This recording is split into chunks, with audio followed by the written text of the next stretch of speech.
Harman ghat ప్రాంతంలో auto డ్రైవర్లు gas దొరకక తీవ్ర ఇబ్బందులు పడుతున్నారు. రోజుల తరబడి లైన్లో వేచి ఉన్న ప్రభుత్వ పంపుల్లో సైతం గ్యాస్ లేకపోవడం పట్ల డ్రైవర్లు ఆందోళనకు దిగారు.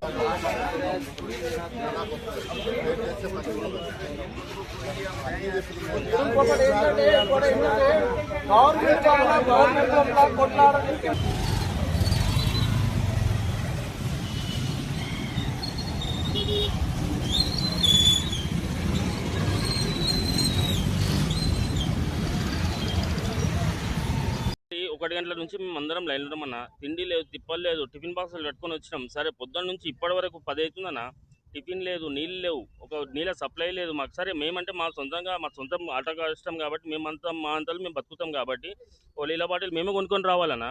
అదే 93 రూపాయలు ఉన్న గో గ్యాస్లో మాత్రం నాన్ స్టాప్ గ్యాస్ దొరుకుతుంది. అదే ఇట్లాంటి ప్రజలకు మా మా ఆటోకు తక్కువ రేట్లో దొరికే గ్యాస్ గవర్నమెంట్ పంపులకు సంబంధించిన పంపులకు మాత్రం సప్లై ఎందుకు దొరకలేదన్నా? దానికి ఎందుకు ఆబ్జెక్షన్ ఎందుకు అవుతుంది? దీన్ని గవర్నమెంట్ ఏం పట్టించుకోదా అన్న?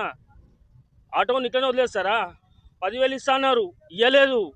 అదిగాక ఫోటో ఛానళ్ళతో సదాయిస్తారు మాకు. రోజు ముందర పై రేటింగ్ ఉంటే ఫోటో అవన్నా ఆటోను ముందర ₹1 దొరకక ఒకటి ముందర ఎక్కించుకుంటే అది కూడా తప్పు. సరే అన్న, ఓకే, అది ప్రాబ్లం లేదన్నా. కానీ కనీసం మాకు గ్యాస్ దొరకకుండా ఇంత అవస్థ పడుతున్నాం. పంపు వాళ్ళు కూడా ఒక్క రోజు వస్తుంది అంటుర్రు, రాదంటుర్రు, గంట అవుతుంది అంటారు, 1 అవుతుంది అంటారు, 2 అవుతుంది. రాత్రి కింద నుంచి అందరం అన్న నిద్ర చంపుకొని ఇన్నే ఉన్నామన్నా.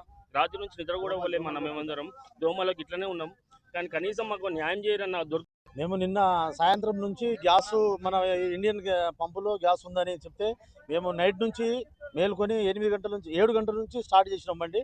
లైన్లో దోమలకు మంచినీళ్ళు లేక, తిండి లేక అనేక విధాలుగా మేము బాధలు పడి లైన్లో క్యూలో ఉన్నాం. కానీ ఇప్పుడు దాకా అడిగితే రేపు వస్తుంది, ఎల్లుండి వస్తుంది అని మన ఇండియన్ గ్యాస్ వాళ్ళు చెప్తారు. మరి దీని మీద మీరు ప్రత్యేక చర్య తీసుకోవాలని